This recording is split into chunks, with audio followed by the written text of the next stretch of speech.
Okay, way to start the morning off with a bang, huh? I always love that panel. They always keep it really fun, entertaining, edgy, healthy debates. So really cool.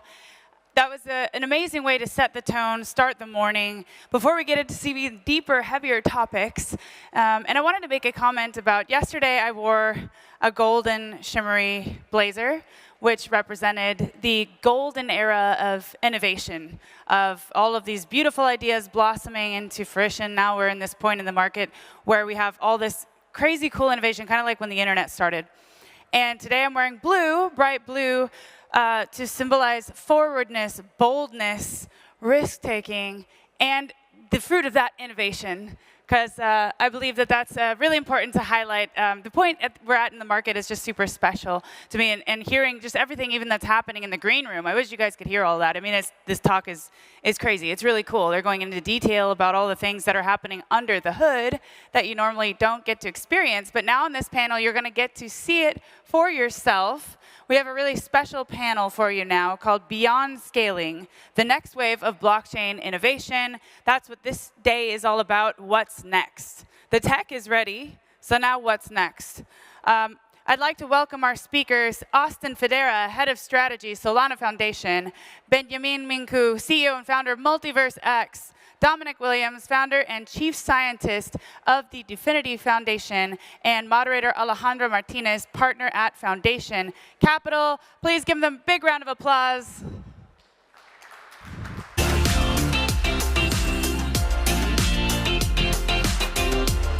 COVID, were less expensive. You're first. They pay less for them than they pay for the same machine now. Interesting. No?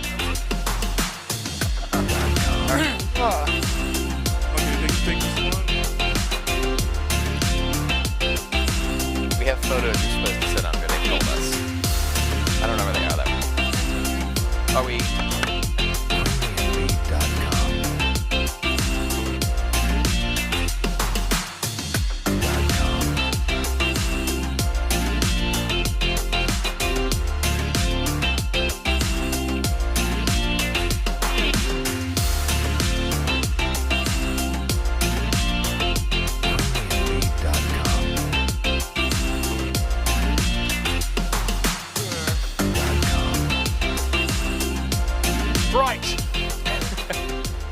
I have two mics in case I'm not loud enough. Oh, great. I was like, look. All right, great to be here. Yeah. So we've been speaking a lot about scaling in other panels. We're going to move a little bit beyond that and talk about the future of blockchain. So it's been an exciting year. We've had the Bitcoin ETF launched, which has been a huge success, one of the most successful ETFs ever launched. We have had improvements in scalability and starting to see new applications get on the blockchain. But today we're going to talk about the future. So what do we believe is coming in Web3 now? And so we have three panelists here that are going to come at this from very different angles. So let's start there. And before we talk about the future, I think it would be important context setting to discuss what is your philosophy around blockchain and what it should be doing before we talk about the future. So why don't we all have the three of you give your backgrounds and talk a little bit about that. And before that, I'll just introduce myself quickly. I'm Alejandra. I'm an investor at Foundation Capital, focusing on crypto. Great. I'm Austin Federa. I run strategy at the Solana Foundation. Solana is really focused on scaling the transaction layer and the execution layer of blockchain to its sort of logical conclusions, which is being able to handle, Web 2 scale information loads. One of the main pieces and goals of the project is to keep everything in one global state, to not rely on L2s and scaling solutions like that, or sharding, which I'm sure we'll get into extensively. 100%. Yes. And sort of the goal of a project like Solana is eventually to have multiple concurrent block producers all around the world, so you don't have these co-location problems where a trader who has access to a server at the New York Stock Exchange has an advantage over a retail trader trading, in Singapore. And so it's about reducing the average latency to equal times all around the world, give markets fair access, and really restructure the entire system of how TradFi works today. I'm Dominic Williams, founder of Internet Computer Project, long-time engineering entrepreneur. sort of moved into crypto 2013. Dominic, what is your philosophy around blockchain and what it should be doing for this world? So we've always seen it kind of differently. So, back in 2014, I was, I think, the first person working on, sharding techniques for blockchain and trying to repurpose classical Byzantine fault-tolerant consensus for the blockchain setting. And I was involved with Ethereum and heard this word world computer, or phrase world computer, and I thought that's a really good idea, and so I pivoted from that initial work I was doing in 2014 to this sort of world computer idea in 2015. Started using the word Definity, which is a portmanteau of decentralized infinity, and looking at ways that you can create a blockchain that really is a replacement stack. So, I think Solana is pretty highly optimized for DeFi in many ways, but internet computers designed as a sort of replacement for current IT. So our vision is that third generation blockchain really begins to replace traditional the traditional IT. So yeah. Amazing. Yeah, we've got today there are social networks running on the blockchain on the internet computer. So if you think we've come a very long way, I mean, you've got smart contracts serving HTTP, storing hundreds of gigabytes of data, and we've worked out ways of doing things like remove the crypto wallet from the flow. So as a user, you can interact directly with the smart contract that's creating an interactive user experience for you. And you can integrate that kind of thing with kind of DeFi functionality. So we've got to the point now where you can run AI as a smart contract, which is a big advance. I mean, the AIs we're running as smart contracts now are pretty limited. They're like neural networks. You can do image classification. We've got one hopefully coming that can do facial recognition. They're not large language models yet, but that's the direction we're heading. So the idea is you'll be able to have a conversation with the blockchain. And then also we're doing a lot of stuff with multi-chain technology. So, Beniamin Mincu, co-founder and CEO of Multiverse. What I would say is I would just look at two things. First, coming back a bit to the Solana colleague here, the key point here, I think, is to start from a standpoint of understanding what I'd say I wanted to share this for probably 1-2 years, never had the time, but this thing I call the sort of Ben scaling law, which is that whether you look in nature, in society, or in any type of computation, at scale, there is no system without sharding or parallelization. There is no system. So whether you're trying to invent something new, at scale, nature has not found a way without this type of parallelization embedded into the system. So I'd say the most advanced systems in the world will, at best, find a way to mimic that in a super effective way. This is what we built with Elrond at first and Multiverse X. We can process today, not in the future, upwards of 100,000 transactions per second. Sharding is this technology that I think most of the people misunderstand, just because of all the bad designs around and all of that. But we've started Elrond and Multiverse X with this very simple idea that for a world to use this technology at scale, you would need, one, a transition from dial-up to broadband, very similarly to what you had in the early internet days, and then a unique UX breakthrough, almost like a browser moment that would enable anyone to use this type of technology without focusing on the rocket science part. So the key goal with which we started at that point was, one, to build a high bandwidth, low latency infrastructure for a new type of financial system, and then most importantly, give anyone, anywhere, easy access to it. Because at the end of the day, maybe to the discussions we had yesterday and so forth, maybe people will be onboarded with memes, I mean, in Africa and some other places as well. But ideally, you want access to everyone, and this is what we're pushing for with Multiverse X, not only at the protocol level, but then also UX within the ecosystem and so forth. So we started diving into this a little bit already, but let's go into 2024. So what are some of the innovations that you're currently working on within your current blockchains, and what are some of the applications that you'll see resulting from those innovations today? Maybe I'll just touch, because I think this is very useful for all of us here. We've brought to market this new thing that we call sovereign chains, which is just sharded, extrapolated outside, where you have a kind of meta layer that unifies interactions, enables a kind of new shard to exist that's sovereign, that is multi-VM compatible, such that it's compatible with Solana VM and with Internet Protocol and everything that they're using with Ethereum and Bitcoin.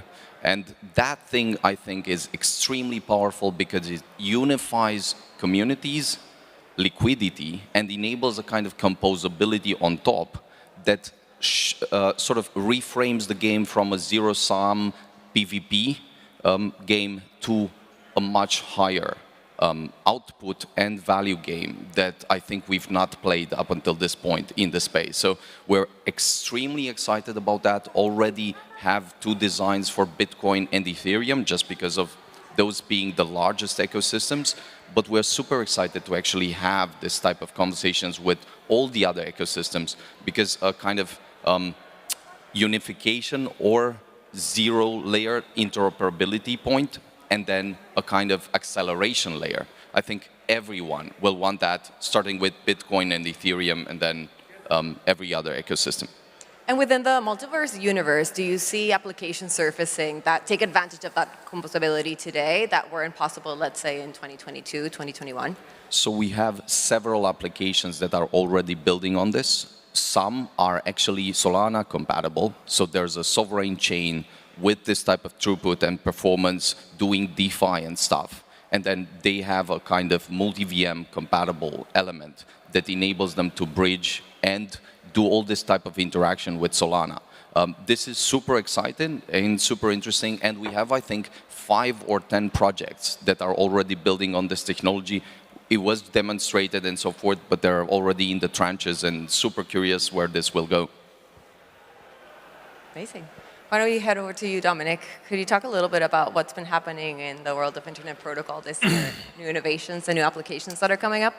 I mean, a lot of our work is just making the internet computer, faster, more efficient, and so on. And and then there's a lot of kind of like detail work that you don't see that goes on, and some of it's quite technical, but. So the things that are kind of easy to understand that you see, that big features, if you like, we're doing a lot of work to optimize the execution environment for AI smart contracts. That's actually quite a big challenge. So, I mean, today there aren't any other blockchains that are running AI, and there's a reason for that. It's pretty tough. And currently, we're just adding things like SIMD, which is single instruction, multiple calculations or something like that. So we're optimizing the execution environment so it can run AI faster. So since I did the first AI demo, I don't know, like 2 months ago or something now, almost got a 10x speed up just by optimizing the environment. So and all of this is done on chain, right? You don't have an on-chain off. Fully on chain. Yeah. So the next limit is that within the execution environment, on the internet computer, smart contracts run in parallel using a thing called an actor model. And we're running those smart contracts inside WASM, WebAssembly. And each smart contract is a bundle of WebAssembly bytecode and some persistent memory pages. But currently, we're using 32-bit WASM. And anyone who remembers, old enough to remember Windows 95, right? If you've only got 32 bits you've only got 4 gig of memory space. So it turns out that if you have like an AI model with like 2 billion parameters, you need 4 gig. That's the limit of it. So the demo I gave, whenever it was, a couple of months ago, that was a neural network doing image classification. There's only 2 billion parameters. That's as much as you can fit in. So that's a problem that we're addressing soon. We're going from 32-bit WASM to 64-bit WASM. And then we can, for example, raise the per smart contract memory limit to, say, main memory limit to, say, 16 gig, and then you can fit like a Mistral, like just a large language model. And that's what we're trying to get to. So you can have a conversation with the blockchain. There's lots of other like low-level work that goes into running it faster. So the demo I gave actually ran through consensus, which probably you wouldn't normally do. And it ran over, like, in the first instance, it ran over, I think, like 9 or 10 blocks, something like that. And it involved like 20 billion WASM instructions, which gives you an idea of how much compute you've got to bring on chain to do this kind of thing. So, it's got to be optimized, made to run faster. At some point, we're looking at ways that we can incorporate GPUs into internet computer node machines, which is pretty difficult because the way they do computation is non-deterministic. So we have to find ways of making that deterministic. So that's the kind of work we're doing. You and Austin seem to share some thoughts on what is limiting some scalability from a memory throughput today. Oh, I mean, like when you're dealing with AI agent work, like it's incredibly computational and memory intensive. So really it's a lot of work to get that stuff. So curious, you're doing all this work today to make sure that all of these like models and systems work on chain. What would be an ideal partnership? Like let's go along. Like what would be an ideal partnership and use case that could come out of all of this work that we would be using your infrastructure on the back end to run our daily applications? So I think running AI on a blockchain is generally a very powerful thing to do because it becomes tamper-proof, which means effectively it's kind of hack-proof, and it's unstoppable. And I think in the future, there'll be these big centralized large language models like GPT, but there are also going to be millions of models that are run specifically to optimize one company or do something like rank content in a Web3 service and so on. And it's going to be very important that these models can't get hacked because they're going to have access to all this really sensitive data. And people are going to come to rely on them, so it's very important that they're unstoppable, which is what a blockchain delivers. But in terms of the blockchain space and obvious things you can do, autonomous KYC, so you can imagine if you've got an API that you can verify a document's real. Now you could have an AI smart contract that can match somebody's face to the document.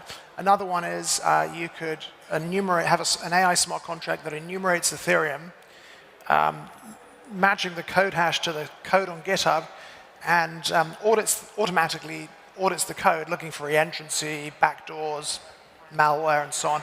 And then if it finds the smart contract's okay, it can like certify it. And see, you could go to Etherscan and see, I mean, today Etherscan will show you the Solidity code, right? But not many people can read Solidity code or have the time to do it. So you could like check mark it and say, hey, audited by AI, didn't find any problems. What about the Solana side, Austin? Yeah, there's sort of 3 domains that have been worked on throughout 2024 and will kind of continue through the rest of the year. One of the core theses we have is that no one at the Solana Foundation, none of the core engineers have any greater ideas of what should be done on chain than any developer is building in the ecosystem. And this is like something I think you see with a lot of ecosystems. There's very prescriptive use cases coming down from founders and sort of leaders of the organizations on how this network should be used. And the core thesis, and I'll get to what the actual innovations are, but the core thesis is every time you make stuff 10 times faster or 10 times cheaper, you unlock totally new use cases that no one predicted would happen. And like the classic example of this is, who would have thought when the iPhone launched with 3G connectivity, it would change dating forever? Right? Like no one looked at Steve Jobs and said, yes, Tinder is going to come out of that thing. But like, so these changes happen in ways that we can never anticipate. The idea of YouTube would have been impossible to think of in a dial-up or even DSL internet world because the cost of bandwidth was just too high.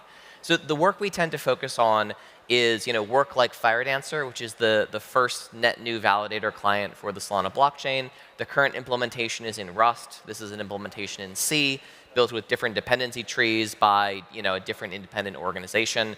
And so that's focused on 2 things. One is really scaling out the network to support in one global state machine 1 million transactions per second within 2 years is sort of the goal of that project. And the first version of that will be launching in Q4 of this year. the work on token extensions, which is a new smart contract framework on Solana. It's a new canonical token program that's really designed so you never have to launch a private blockchain or a private L2 to support fully KYC'd and permission tokens if that's what you're looking to build. This is really designed to meet the needs of institutions that want to build things on chain, but currently don't have the tooling to do, so they end up building either a whole custom smart contract stack which breaks composability, which is what you saw with the Biddle Fund at BlackRock, or they end up launching on private subnets or private L2s where there's really no liquidity, there's no composability, there's no users, and the last thing these institutions want to do is have to build a community. They want to just launch financial products and have people be able to interact and build with those. And the last one is work on things like state compression, which reduce the cost of using the chain from an on-chain data and storage perspective. I don't mean storage like file hosting, like Filecoin or something like that, but literally creating and reserving accounts on chain for if you're a company and you want to bring 450 million users online, that is an expensive operation on pretty much every blockchain today just from a storage perspective. And so using these alternative tools and technologies to bring that cost down to a place where it matches Web 2 economics and is much more affordable for someone to do. And so we tend to work as low to the machine level as possible, stay out of the application layer, stay out of the standard layer as much as possible, to make sure that innovation can happen there, and really just focus on making the entire system faster.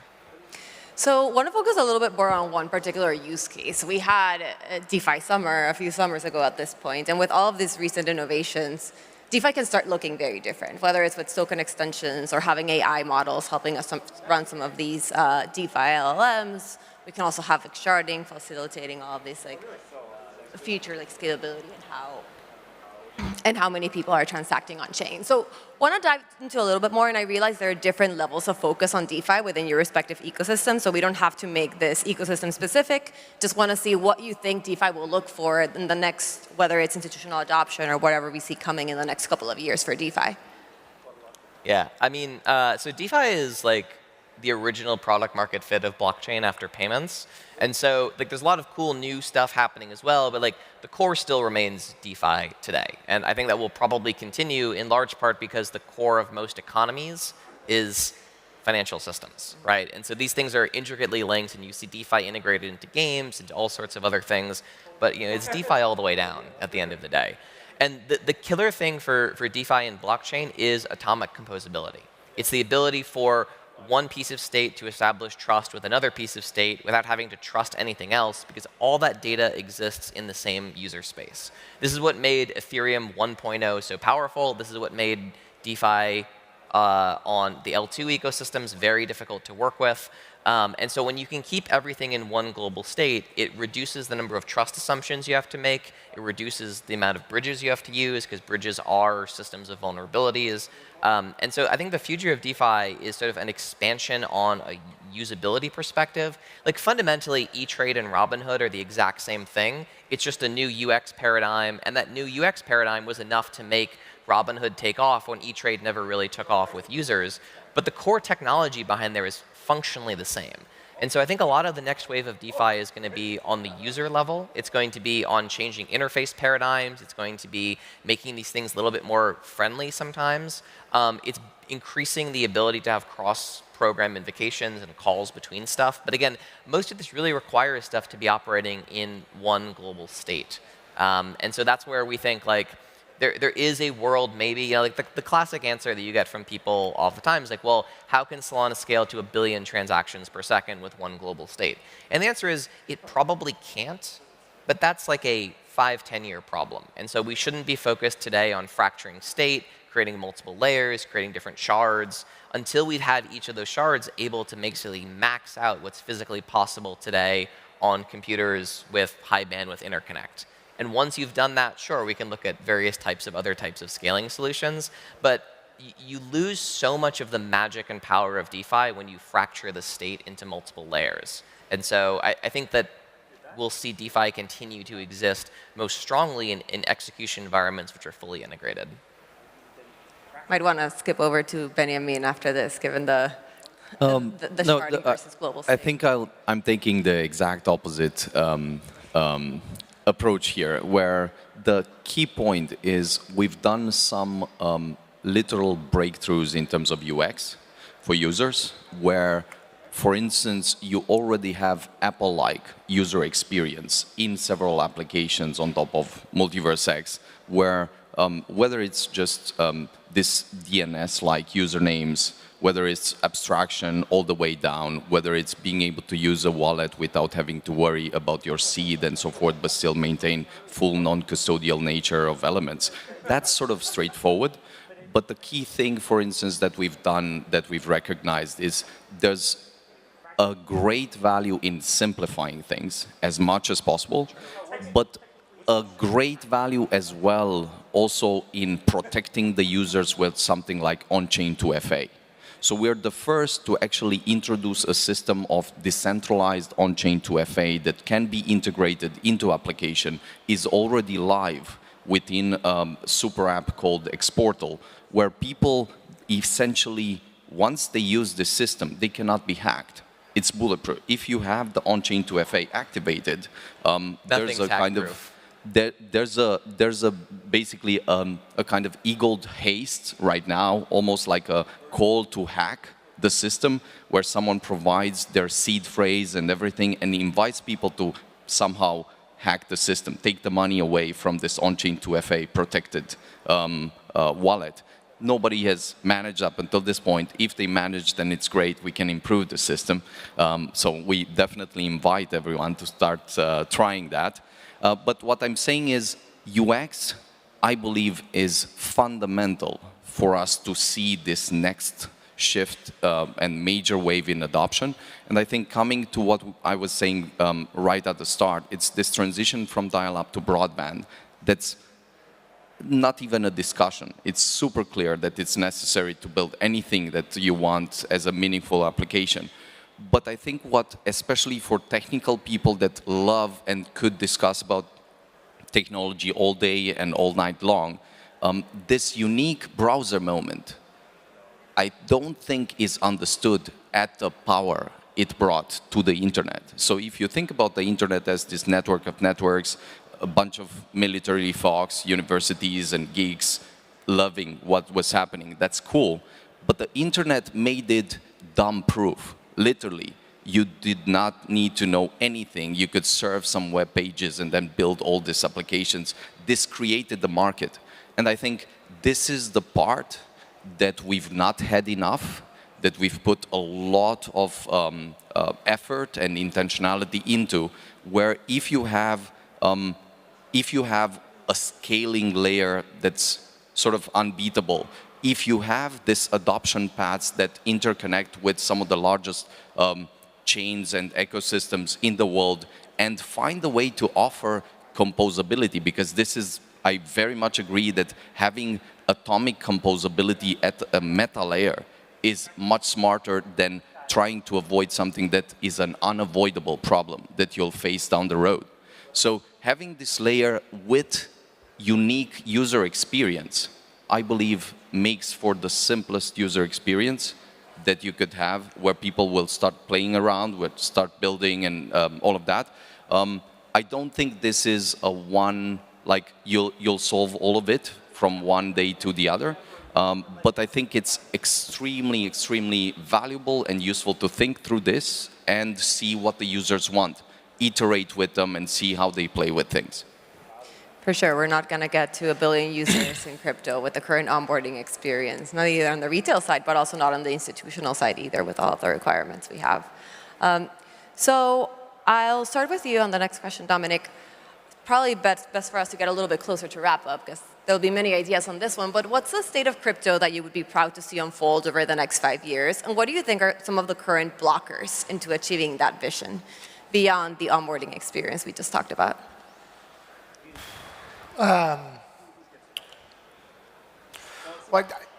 I think, you know, one question has always been, will there be different kinds of blockchain, or will this just be a race for, you know, performance scale and so on? I think probably there will be different kinds of blockchain because there are sort of fundamental trade-offs that you can't avoid. So internet computer is very focused on compute, and you know, it's a single environment. Internally, there are subnets, but the smart contracts can't see them. It's processing about 360,000 Ethereum equivalent transactions a second right now. So there's a lot of compute happening on the Internet Computer blockchain. But those smart contracts don't work exactly the same way as smart contracts on Ethereum. So they're asynchronous. Your code looks like it's synchronous, but they're asynchronous. And that makes some things in DeFi a bit harder. Certainly, it's easier to do DeFi with the synchronous model that Solana has. And so, we're focusing on integrating with other blockchains. So we have a thing called Chain Fusion, technical name Chain Key. And it means that the Internet Computer Network can directly interoperate with other blockchains without a bridge. So hosts a thing called Chain Key Bitcoin, and people are sending it in chat messages using sort of Web3 social media, 1.5 second finality, near zero cost. Recently done the same thing with Ethereum and ERC20, and looking forward to bringing on chains like Solana 2. So, it might be that those kind of fully on-chain social media experiences do interact with DeFi on the Internet Computer, and indeed there's a order book exchanges running on the Internet Computer, but they also very extensively integrate with DeFi on other chains because there are these fundamental trade-offs. So I think we'll begin to see that those kind of things, the answers to those kind of things elicited. It was interesting talking to Austin and listening to the latest ways that Solana is optimizing their chain to scale vertically and just making it faster and more efficient. And, so I think, that's what I'm looking forward to seeing, how the ecosystem evolves, what the technical solutions, what different technical approaches people take are, and just watching the evolutionary tree of blockchain grow. I think it's going to be fascinating. Any blockers in the last minute that we have here? So I would double click on what Dominic was saying, just this idea of rather than the universe that unfolds, this idea of the multiverse, just this quantum physics idea where you'll 100% have several environments unfolding in parallel at the same time, optimizing for different problems to the extent that you can interconnect them and help them play a kind of collaborative multiplayer game. You achieve what humanity achieved every age where progress was really made happen. The sad story sometimes of the blockchain or crypto space was that people were much too focused on the PvP stuff rather than on the large elephant in the room problems of getting this technology out to the people that really need it the most, whether it's just people in Africa or some of these countries that are not banked at all, or institutions that really need better tools. So we very much welcome this new collaborations, a multiplicity of solutions that unfold and build on things. So yeah, very happy about that. All right. Well, thank you, everyone, and thank you to our panelists as well for a good discussion. Thanks.